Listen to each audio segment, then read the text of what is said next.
Welcome, everybody. My name is Sally White. I'm the Executive Director here at Iona, and I want to thank everybody for being here today. We're so honored to have Dr. Turner here and all of the wonderful community support that we have. I'm not going to take much time right now. I'll talk to you a little bit at the end, but right now I'd like to introduce Deb Rubenstein, who is our Director of Consultation, Care Management, and Counseling, and she will introduce Dr. Turner. Good afternoon, everyone. So delighted to see all of you here and so appreciative that Dr. Turner could be with us this afternoon. This is the kickoff event for Memory Matters Month at Iona. We have a lot of different things planned, but this is the keynote address. And I personally am celebrating Memory Matters Month by forgetting Dr. Turner's biography, which is sitting up on my desk. So now I'm challenged to see how much I remember. This is what I remember about him.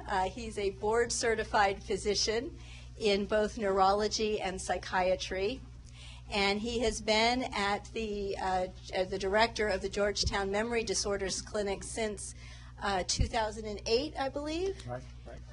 And so in that capacity, he is overseeing a number of important research trials that I know he's going to be telling us a bit more about. He is widely published and has been interviewed in a variety of media. He really is a nationally known expert on memory matters. So I'm going to turn it over to him. Okay, thank you very much. I'll try to keep this loud enough for everyone to hear. Can everyone hear me okay? Yes, sir. A little bit louder, right? Okay. A little bit louder at the back. Okay. So please interrupt at any time with questions. I'd rather have a discussion than just do a lecture. I think everyone was a little bit threatened by the slides that I sent over today. They may be a little bit challenging. But I'll try to explain them all. And you all have copies of those slides on your chair. Thank you for the invitation. I'll try to answer the easy questions, and the hard ones I'll pass along to Deb. Okay, so I'm a neurologist, and my specialty is memory disorders and Alzheimer's disease. We see patients in our clinic at Georgetown University with memory problems. We make a diagnosis, we provide treatment, we order testing, we provide clinical care. We also do a lot of clinical research, and we're looking for new and better treatments for Alzheimer's disease, better than the ones that we have currently. And I'll talk about those as we go along further. Does anyone have a burning question they want to ask right now? I really want to get it out there before I even start. No? Yes, good. So the question is, the United States has more Alzheimer's than any country in the world. I think that may have been the case until recently, when countries like India and China, the life expectancies are increasing to the range where you're getting into Alzheimer's disease. So the biggest growth of Alzheimer's disease is going to be in countries like India and China, and they may already have more than the United States.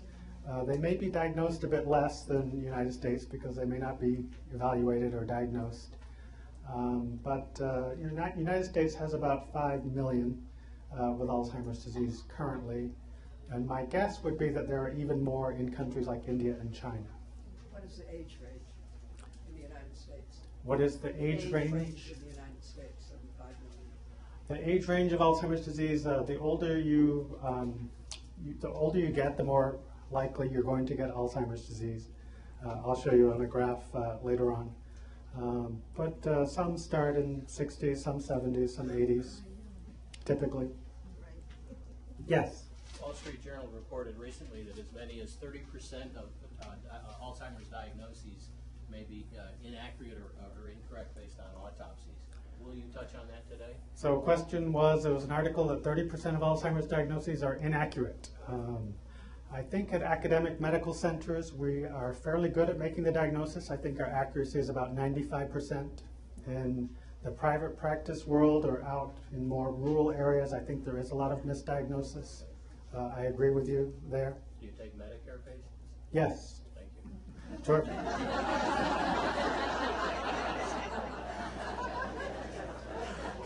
I think the question was, do we take Medicare patients? And yes, I think Georgetown takes just about everything, or almost everything.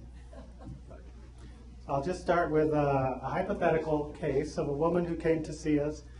She was 64 years old. She worked as a judge. She was being evaluated for memory loss. Her husband endorsed her memory loss and said that she's repeating questions, about 18 months now. Her colleagues and law clerks have expressed concern. She's made some small mistakes. She's fallen a little back behind at work. She's planning to retire in 1 month because she's lost the trust and confidence of her colleagues. Now, this is someone who wanted to work until she died, basically. But now she's having to retire early at age 64. And she'd rather not, but this is one of the stories that we hear. She has high blood pressure. She takes only one medication for that. No medical or psychiatric history. No stroke. Transient ischemic attack, mini stroke. No alcoholism, gait problems, head injury. Her parents died of old age. She works as a judge, lives with her husband. She said that at one time her IQ was 150, which of course the average IQ is 100. So obviously she was very intelligent. As far as risk factors for Alzheimer's disease, these ones in yellow at the top are the big two. Age, so the older you get, the more likely you're going to get Alzheimer's, and family history and genetics. Of course, these are the two that you can't do anything about. But there are lots of other ones that you can do something about, and we'll get into those. The family history is, a lot of it is the ApoE gene. So you have 2 copies of ApoE gene, one from your mother, one from your father. The ApoE4 is the bad one for Alzheimer's disease. It increases your risk. So if you have 1 ApoE4, or even worse, 2 ApoE4s, your risk of Alzheimer's is much higher. If you're a minority, it's higher. If you have Down syndrome, it's higher. If you have a history of a traumatic brain injury with loss of consciousness, if you smoke, if you have diabetes, if you've had a stroke, if you didn't achieve very much in the way of education or occupation, these are all risk factors for Alzheimer's disease. But these are all relatively minor compared to these 2, age and family history. So many of you would rather not come to my clinic. You don't want to make an appointment. Who wants to make an appointment in the memory disorders clinic? So these are the risk factors that we've identified that increase risk for memory loss with aging. And you can see that you can do something about these. And in the next room, there's a lot of educational materials and programs, things that you can sign up for to try to avoid my clinic. Some of you only came here today to avoid my clinic. So things that affect risk of both Alzheimer's disease and cognitive decline with aging are the ApoE4 gene that we talked about, having diabetes, smoking, having depression or history of depression, although this may be the start of Alzheimer's disease, presenting with some mild depression. Things that decrease risk are physical activity, Mediterranean diet, vegetable intake, so your mother was right. Cognitive training, cognitively engaging activities. So you can see there's a lot of things here that you can do to try to avoid my clinic. You can try to avoid diabetes by keeping an ideal body weight, by exercising, by eating properly. If you do develop diabetes, you can get it treated by your doctor. Obviously, you don't want to smoke. You want to keep exercising, Mediterranean diet, and keep cognitively engaged. Things that you enjoy doing that use your brain actively. And there are courses in the next room where you could sign up and do cognitive activities. So does anyone have any questions about this? What's ApoE4 again? This is a gene, ApoE. There are 3 varieties, 3 flavors, 2, 3, and 4. 4 is the bad one, the high-risk one. And you have 2 copies. You get one from your mother, one from your father. So this is one that you can't do anything about. But a lot of these other ones you can. Yes? How do fresh fruits fit into that picture? The vegetable is just not there? Or? Yes, so the Mediterranean diet has a lot of fresh fruits and vegetables. Right. Very little meat, very little sugar, very little salt. The only oil really is olive oil or liquid oils and not solid oils. Those are all parts of the Mediterranean diet. Yes? My understanding of the history of alcoholism, I don't know whether it can have an impact on, I know Alzheimer's specifically or dementia generally. History of alcoholism. There is such a thing as alcoholic dementia. You can drink to the point where you become demented just from drinking. That's true. and that's one of the causes of dementia. Alzheimer's is the most common cause of dementia, but there are other causes, and alcoholic dementia is one of those. Yes?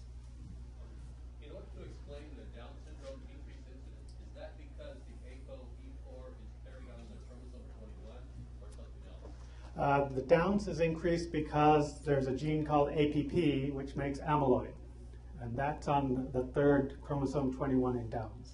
So you overproduce this gene called APP, which means you overproduce amyloid, so you get Alzheimer's in your 40s or 50s if you have Downs. Yes? Are you testing people who come here for the APOE gene? Are we testing for the ApoE gene?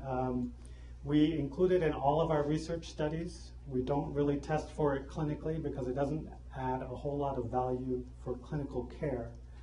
But it's very important for our research studies. It makes a big difference in some of our outcomes. Is the gene prevalent in certain ethnic groups? So ApoE4, there's about a quarter of us in this room have one copy of ApoE4. Asian populations have a little bit less. If you look at the Alzheimer's population, half of them has one ApoE4. Yes? Does a moderate amount of alcohol play any role? Moderate amount of alcohol. How much can you drink? One glass of wine a night. We recommend 1 glass of wine, 1 beer, 1 drink, perhaps red wine, which is part of the Mediterranean diet. 1 glass of red wine is probably good for you, but maybe beyond 2 glasses is probably too much. I have a question, Dr. Turner. Yes. Which is there the ApoE4 gene implemented in early onset Alzheimer's, where people get Alzheimer's in their 50s and 60s? Now there's The later onset Alzheimer's. right. So this so the question is when does the ApoE start having an effect with regard to aging? There are some very rare mutations that cause Alzheimer's in someone when they're in their 20s and 30s and 40s. These are very rare mutations in an amyloid precursor protein gene or another gene, but it's not the ApoE4. The ApoE4 is a risk for sporadic Alzheimer's, but it does lower the age of onset. Sporadic Alzheimer's is the Alzheimer's of people in their 70s, 80s. 90s. Correct. Right. So it makes so you get Alzheimer's at an earlier age if you're ApoE4. So when is it normal? When is normal aging? When is it Alzheimer's? It's always where do you draw the line in the sand, basically? How much do we allow for normal aging? So we begin to get concerned when the memory loss affects your daily life. You have trouble with planning or solving problems, which is what's called executive dysfunction. You have difficulty completing familiar tasks at home or at work. You're disoriented to time or place. You have trouble understanding visual images and spatial relationships. So it's not just memory, but sort of higher cognitive processing to the point where it's starting to interfere with your life, your daily function. If you're still working, it's interfering with your work. If you're retired and not working, it's interfering with your activities at home. It's not just one event, but it's a pattern of events. It's progressive. It's a repeated pattern. You begin to have word finding problems in speaking. You can't think of the right word. You might talk your way around the word. You're losing things at home. You can't retrace your steps. You're showing poor judgment. You withdraw from social activities, apathy, loss of motivation. You have change in mood or personality, particularly irritability. So these are all signs of early Alzheimer's disease. This is one of the tests that we use a lot in our clinic. It's called the MiniMental state exam. It just has a lot of different questions and see what your performance is. And we use this test a lot. The normal score is 30 points. If you don't get anything right, it's 0. But on average, if you have Alzheimer's, you lose about 2.5 points per year.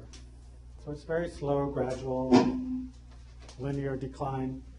And we use this a lot because it helps us determine if someone is eligible for a research study or not. So research studies have a certain MMSE score that you have to fit into to join a research study. So this is just one of the tests that we use a lot in clinic. So back to our case, our hypothetical case. On exam, she looked great, she looked very healthy, but when we got to her mental status testing, she had some problems with memory and orientation and language and visual spatial skills, and her MMSE score was less than we would expect for a working judge. She only got 25 points out of 30, mostly with points off for orientation and memory, and so we said that she had a mild dementia. What is NMS? This is MiniMental state exam. Yes. So the question is, how much of this is depression? Does depression look like Alzheimer's? Does it not look like Alzheimer's? Can you confuse the two issues? And certainly depression can cause memory problems as well as other problems. We certainly look for depression when we do our evaluations. We try to treat depression, and then once the depression is treated and no longer an active issue, then we can figure out whether there's a dementia or not. But it's true that there's a lot of overlap in some of these symptoms, and Alzheimer's often also has associated with it mild depression. So you can get both together, and both of them can interfere with memory. Great question. Other questions? Yes? Do you have a book to recommend for depression? Do I have a book to recommend for depression? I don't have a book, but I would recommend being diagnosed and treated. Actually, I have a book. You have a book. See? All the hard questions. The book, the author is David Burns, and I think it's Mind Over Mood. It's a very good book about depression. Thank you very much. So we did the rest of her neurologic exam was pretty normal, basically nothing to talk about. There was nothing that looked like Parkinson's, and there was nothing that looked like she'd had a stroke, nothing asymmetric. And we sent her for some blood tests, and these were all normal. We always look for thyroid function and a vitamin B12 level. We used to always test for syphilis. Now it's sort of optional. 100 years ago, syphilis was the #1 cause of dementia. But of course now we never see it in the antibiotic era. Now Alzheimer's is the #1 cause of dementia. And we sent her for an MRI, and it revealed atrophy, white matter changes, ruled out a lot of things. She didn't have any stroke. We sent her for more cognitive testing with a neuropsychologist. And the neuropsychologist also found problems with memory, language, visual spatial skills, executive function, and she had lost quite a lot of her IQ points. Could you explain visual spatial skills? Okay, so in our cognitive testing, we always check memory, we check language, we check visual spatial skills, things like copying 2 pentagons and copying a cube. Those are examples of visual spatial skills. Executive function, which is reasoning, insight, foresight. These are all like different parts of cognition that we test. We don't just test memory, but other things. Other questions? So she had multiple deficits, and she did not have delirium, she did not have depression, and we diagnosed her with a mild dementia due to probable Alzheimer's disease. As far as accuracy, we're probably about 95% right at academic medical centers. If she went elsewhere, the accuracy may be much less. And so this is, oh yes, question. Can you say more about why you decided it was Alzheimer's and not another type of dementia? How did you? So why was it Alzheimer's and not another type of dementia? Because all of those tests that we look for other causes of dementia, for example, Lewy body dementia, she didn't have any Parkinson's, vascular dementia, she didn't have any stroke, she had a normal thyroid, normal B12. Everything else that we looked for was negative. So this is sort of what happens as you age. This is, you're cruising along, normal cognition, then you get mild cognitive impairment, especially amnestic mild cognitive impairment. So the first thing to go is making new memories. So old memories are okay. You can talk about what happened decades ago. But making a new memory, it becomes a challenge. And so then you move into this amnestic MCI, and then you start separating from the normal track, which is here, which also has a little bit of decline with it. But then you get into the amnestic MCI, and then you cross a threshold into Alzheimer's disease, and then die. All of this takes, of course, a long, long time, 10, 20, maybe 30 years to happen. And as this happens, this is your NMS score, so this is normal, healthy, and then you lose your points on the NMS test. As you lose your points, you begin to have problems doing things, complex activities of daily living, such as driving, shopping, paying bills, being in charge of your own daily medications. Those are the things that go first, and then you begin to have problems with dressing, bathing, grooming, walking, transfers, eating, toileting as the disease progresses. And this is just another look at that, how you have problems. And the last thing to go is eating. When you stop eating, you start losing a lot of weight. It's time to call hospice. And then you know that death is near. Right, so the question is, can we do other tests such as lumbar puncture, testing cerebrospinal fluid? Sometimes we do that if we're looking for another cause of dementia. We don't do it routinely for every patient. But if there's something that we think we might find, something in the cerebrospinal fluid, then we would do that. There are also abnormal proteins in cerebrospinal fluid that I'll get to later that we see in individuals with Alzheimer's disease, but this is more in the research stage. So what did we do with her? We prescribed a medication, a cholinesterase inhibitor. We talked about the side effects and the effects of this drug. We said make sure you continue your treatment for high blood pressure with your primary care doctor. We talked about her prognosis, advanced directives. We had concerns about complex activities of daily living, such as driving, handling finances, and taking her medications every day. We recommended physical activity, social activity, and mental activity as much as she could do.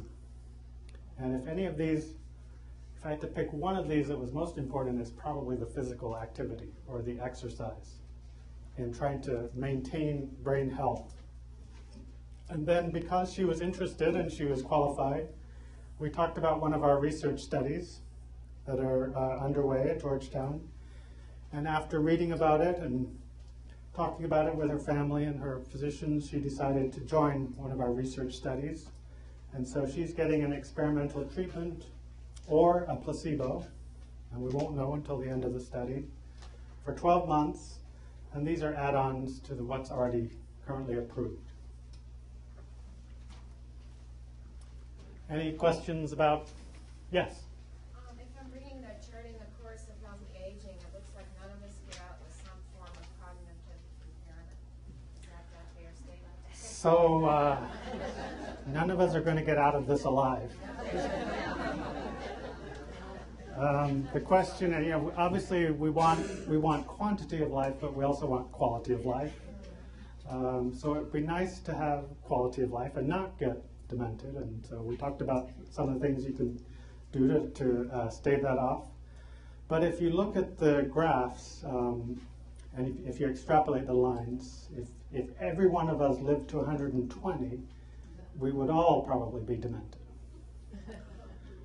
But of course, we don't live to 120, and there are many people who get to 100 and they're very cognitively intact. And that's our goal, right? To have quantity and quality of life. And so we need to study these people. We're not really studying these people enough to figure out what genes do they have and what are they doing to get to 100 without having dementia. Yes? In terms of exercise, several times I've read recently that it isn't just any old exercise, it really has to perfuse the brain like aerobics. So just sitting in a chair and moving around isn't going to do it. So no, it has to be real exercise that gets your pulse high, that makes you sweat, and the part that nobody wants to do. But exercise, so whatever exercise you enjoy doing or that you can do, bicycle, treadmill, swimming, weights, at least 3 to 5 times per week, at least half an hour per session would be one recommendation. Walking, old-fashioned walking? Walking is great. Walking fast will get your pulse going. Yes? What is the effect of insomnia? There's a sleep disorder called obstructive sleep apnea. It's very common. That can affect your memory because you're so sleepy and tired. And so if you have symptoms of obstructive sleep apnea, such as you stop breathing when you're asleep and then you start snoring a lot, you can be tested for obstructive sleep apnea and get the treatment, which is a CPAP mask that you wear at night. And that will hopefully eliminate that as a cause of memory problems. All older people may have some degree of insomnia, especially the Alzheimer's patients. And so we sometimes treat with a short-acting medication at bedtime to help with sleep. Yes? Is there a good amount of evidence to support that doing these things, mental activity, social activity, etc., slow the progression? Is there good evidence for all of these things to slow the progression of dementia? The evidence is not as good as we would like, but there is some evidence out there to support the use of physical activity, mental activity, and social activity to prevent or slow down. It's more prevention. We are doing some studies looking at treatment. So if you have Alzheimer's, then we exercise. You start exercise once you have Alzheimer's. So that's sort of under investigation as well. But prevention is much better. Yes? Did the test that you talked about that led you to the conclusion that this person had Alzheimer's disease, would frontotemporal have been ruled out by those tests, and what would have told you that? So there's another cause of dementia, which is called frontotemporal dementias. They're much rarer than Alzheimer's disease. It presents in a very different way and has a different examination, so that you have different cognitive domains affected, especially the more planning, reasoning, insight, foresight problems, as opposed to more memory problems. It also presents with a lot of behavior problems. You can see abnormalities on an MRI, atrophy in the frontal regions with frontotemporal dementia. So this patient didn't have any of those features of frontotemporal dementia, so it was most likely not a frontotemporal dementia. Yes? We hear a lot now about the plasticity of the brain.